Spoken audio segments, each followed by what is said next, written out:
أسامة الذبحاني، صاحب الابتسامة الصادقة والروح المرحة والجميلة. أسامة ملك الإحصائيات الرياضية وصاحب أكبر إرشيف رياضي يمني.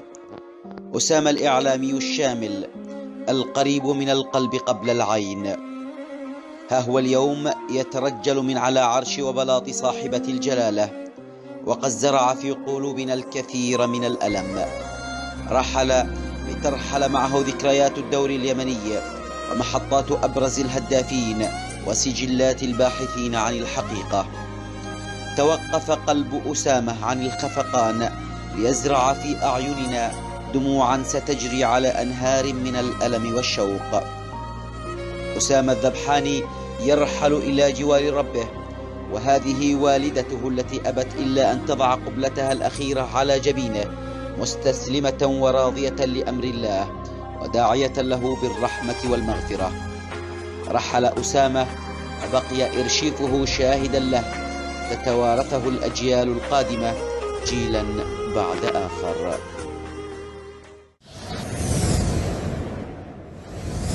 رحمة الله تغشاك يا أخي العزيز أسامة الذبحاني، وصبر أهلك وذويك على هذا المبتلى. أخي أسامة أعرفه يعني منذ فترة ليست بطويلة، ولكن من خلال متابعتي لأرشيفه ومتابعاته يعتبر من يعني أفضل الصحفيين والإعلاميين الذي لديهم أرشيف يخص الكرة اليمنية منذ فترة طويلة على المستوى المحلي والخارجي وعلى مستوى اللعيبة والأندية. ونأسف على ما فقدناك، ونتمنى من الجهات الحكومية والإعلامية ووزارة الإعلام ووزارة الشباب والرياضة تكريم هذا التاريخ الذي كان يسعدنا ويوفر لنا يعني نبذة عن أي نادي وأي لاعب وتاريخ الأندية ونتائجها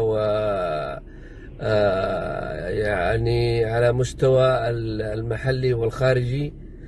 ونتمنى منهم تكريمه وأن يكون هناك لفتة لأهله وذويه، وإنا لله وإنا إليه راجعون، ورحمة الله تغشاه، وربنا يجعل مثواها الجنة بإذن الله. اليوم نتحدث عن فقدان الحبيب العزيز الغالي رحمة الله تغشاه الأخ أسامة الذبحاني، الإعلامي الرياضي، الإرث الرياضي، الذاكرة الرياضية، رجل عاش ببساطة بيننا وانسحب من هذه الدنيا أيضا بكل بساطة. للأسف خذله الكثيرون، ومصيبتنا كبيرة وألمنا عميق. عرفته رجل خفيف الظل، لطيف المعشر، عزيز النفس، يعمل بدون مقابل، لا ينتظر الإشادة أو ينتظر المديح حتى يعمل. فمصيبتنا كبيرة جدا، ألمنا عميق.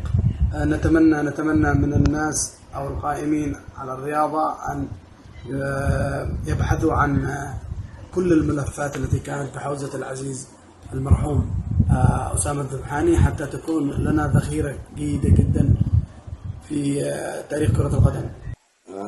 أسامة الذبحاني عبارة عن تاريخ كبير لكرة القدم، أرشيف لكرة القدم. أي لاعب، أي كابتن، أي مدرب، أي شيء من عام 1986 لحد الآن تقريبا كله موجود عنده، بالصوت والصورة، مباريات، حكام، لاعبين، أهداف، تاريخ الدوري اليمني. مع الأرشيف اللي موجود عند أسامة الذبحاني مش موجود عند الاتحاد اليوم. هذا الرجل توفى والله يرحمه، يعني توفى، عاش حياته بهدوء وتوفى بهدوء، رحمة الله عليه، ألف رحمة عليه. الأخ أسامة الذبحاني رحمة الله تغشاه رحمة الأبرار، رجل موسوعة ورياضي من الدرجة الأولى، إرشيف مؤرخ للدوريات اليمنية ولكرة القدم اليمنية والرياضة اليمنية بشكل عام وكرة القدم بشكل خاص. لديه موسوعة ولديه مخزون عن كل الدوريات اليمنية، أفضل الهدافين، عدد الأهداف، المباريات، عدد المباريات الرسمية، المباريات الودية، حتى على مستوى المنتخبات والفئات السنية. لها إحصائيات عن جميع مباريات الأندية المحلية والدوريات العربية والآسيوية. رحمة الله تغشاك رحمة الأبرار، وألهم أهلك وذويك الصبر والسلوان.